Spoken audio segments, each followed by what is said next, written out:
उठाइए ना। हेलो मन रखन भाई प्रणाम। रौरे में कहले रही जो 2-4 दिन रुक जाए के तो हमनियों का ठंडा के निशान देख लू हमार छोट भाई हमरो से करिया बा लेकिन बात विचार में हमरो से बढ़िया बा। हाँ रउआ जब मन करे जब आवल जाओ। हाँ आई ठीक बा प्रणाम प्रणाम। भैया ऐसन को लड़का के शादी होला का हो? जान तारी बाबू कौनो दुआ लड़की के जब शादी ना होला नु हाँ। तो ऐसन के लड़का खो जाला। ओ पर्दार सरऊ तू ना मातारी से ना पूछो जब तोहर बाबू बियाह क के लीलन तारा माई के तब ले गइलन अफ्रीका तब तू पैदा भइली। अच्छा सरऊ वो तो कलर देख के पता चला था कि अफ्रीका गोई है। भैया ये पैदा सरसन ज्यादा बोलता अब हम हुक देम ना हुक दे आ माथा छोड़ के पूरा दे बुक दे। no.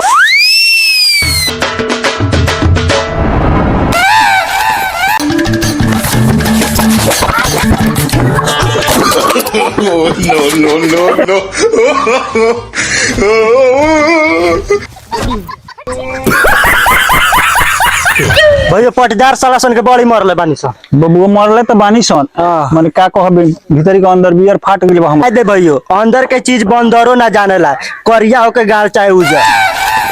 चल बबू बिहार से बथान पर आवे कोई तो अकेला मत आइए हमरा के बुला के लिए है पर्दार के लेके हम गाल फाड़ दम साफा। no.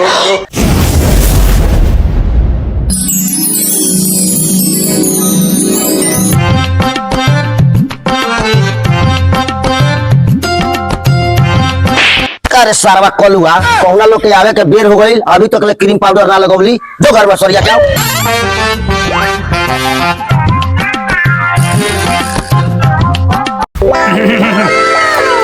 करे सारवा सन कौन को लोग हमरा द्वार पर आवे करे भगबे क्या की बात करी ए बहन चोदबा तोरा द्वार पर बनी करी चल अपन काम कर। मेहमान लड़का के संको होई तो चली लेकिन अपने जैसे करिया होई नु तो चट से साइकिल उठावल जाई अब पट से घूम के चल जाई। हे महाराज ऐसे काहे बोलता नहीं हम खराब बानी का? ए मेहमान ए घर में दोगला कम बा के गौरी गच दी। ए चल असरऊ काल के हुकैया भोर पर आ गेल बा जब हमरा द्वार पर से कुटुंबा फिर के चल जाता तो तोहर के गाड़ फाड़ देता के बा? अच्छा सर पड़दार लगन गलती से द्वार उठा गेला मुझे के का लगन डायना उखाड़ दे ये करवा खानी डायना उखड़बे बाक बूर तो नहीं तो अपने दोनों भाई बाबा से जो घो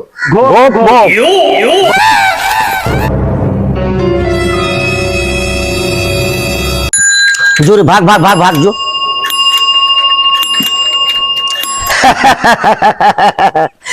बबुआ जी बड़ा लेट कहनी है लगन दी लगन साइकिलिया हम लगा देता नहीं लगन बैठे ना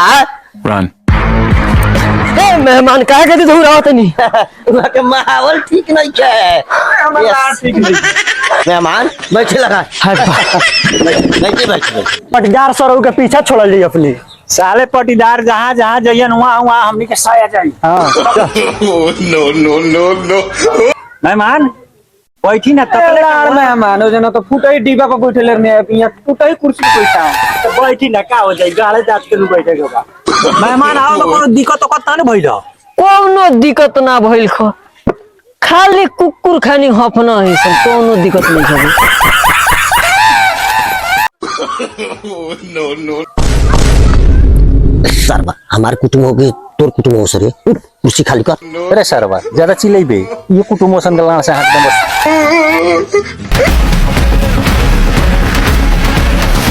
का भाई साहब हमरा से कोनो दिक्कत बा का?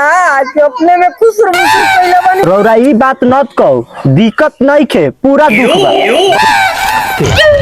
ए साफ बोल कथी के दिक्कत बा कथी के बबुआ बहन चोर दुख ये बात के बा कि इतना दिन से अपन कमसीन बहन के रिश्ता लेके काहे ना आवत रहनी है इतना सुंदर सुअर परिवार में। ऐसा ना बोलो भाई साहब, हमने को बैठल थोड़ा नहीं सो, पूरा प्रयासे मर नहीं सो, लेकिन हमारा ऐसा सुंदर सुशील लड़का मिली तब नु, पर ऐसा मुमकिन थोड़े बा। रउआ लेखन लड़का मिल जाई तो टटके मुंह में मुदम रहू शांत। अभी तो लड़का देखाइल बा कि मुंह में मुता मुती करे के बा, मुतही के बा तो जाके साला पीछे मुंह में मुता सन। चलम का ना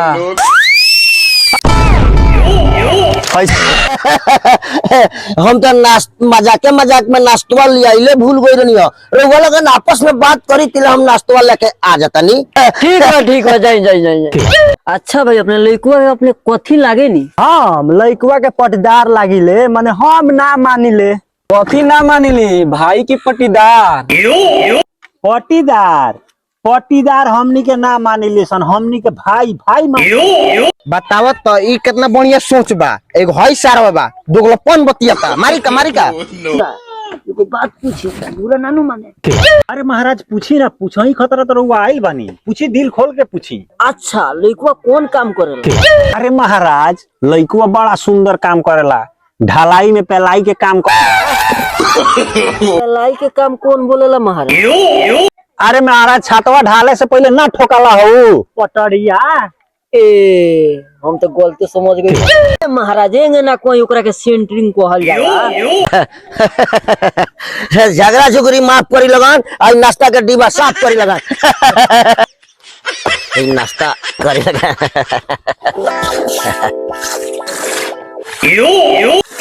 ए बाबू नाश्ता करी ना महाराज, करी ना हम बैठल बन जोरे करी ना करी ना भैया कदम नाश्ता ना करम, काहे ना करम, करी ना। बात सारवाई खादर पर से ना। सरऊ मारे मुंह फाड़ दे, खरीद के नु ले आइल बानी। ले जाई नाश्ता हमनियो कोइए के आइल बनी सो। हम नाश्ता करम। नाश्तवा तो करही खतरा ले आई रनी हो, नाश्तवा करी लगन तिला हम लइकुआ ले आवतानी। का मेहमान रउआ को हम तो लागी खराब। लड़का के साला पटदार उठ के भाग गई, अपने खादर पर पूरा नाश्ता होती आके बैठल बनी।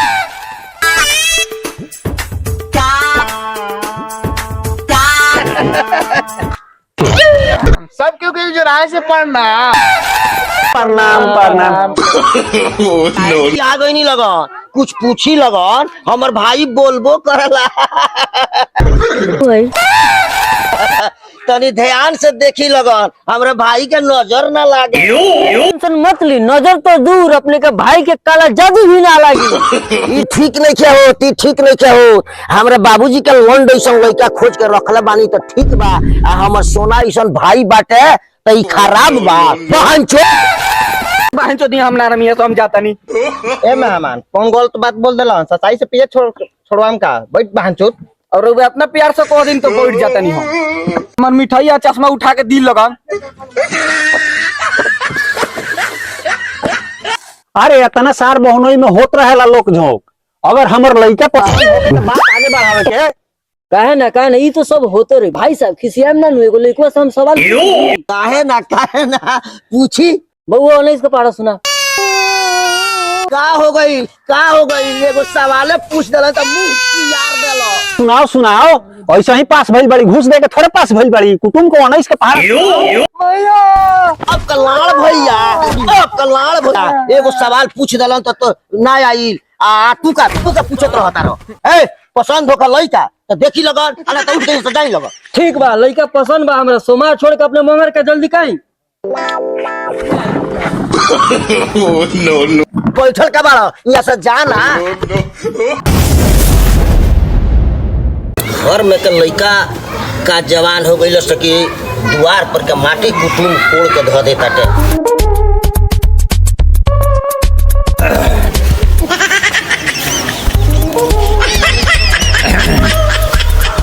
तैयार हो गई सब अपना रे। हो गई सर। कब चला के बाद छड़िया रे? कहत रहनी है कब से चला के बा? काहेला जाए के बा? बिना कहले धोले दोनों भाई नहा धोवा के तैयार हो गई लगन। कहाँ जाए के बा? घर में ढुक। नहा धोवा के नया कपड़ा लगा के लोग घर में रहेला कि लड़की देखे जाला। आ रहल बात ननकी के, तो ननकी के तबियते खराब बा ना, तो अभी तक लड़की के गोदी में रही। तुहो लड़की के गोदी में मार चप्पल के मारे शकल बिगाड़ दे पटीदार सरऊ। कलुआ रे भैया बबुआ तारा खातिर लड़की देखे जाता नी, जाड़ा के दिन बा लौ से रही हो, केहू के कहियो दियो लौ से रहे के। भैया का भइल अब? तंका नीमा से देख लियो। बाबू सब कुछ बढ़िया से देख ले। बियाह ना हो तो तू देख लियो। का देख लियो लड़कियों वाला के द्वार पर जाए के बाटे आ देख लियो का देख लियो, जाई कि ना जाई? किनौ के सार के रोकला से हई पटीदार रोकाई, ई पटीदार कसहु ओजन लग जाई।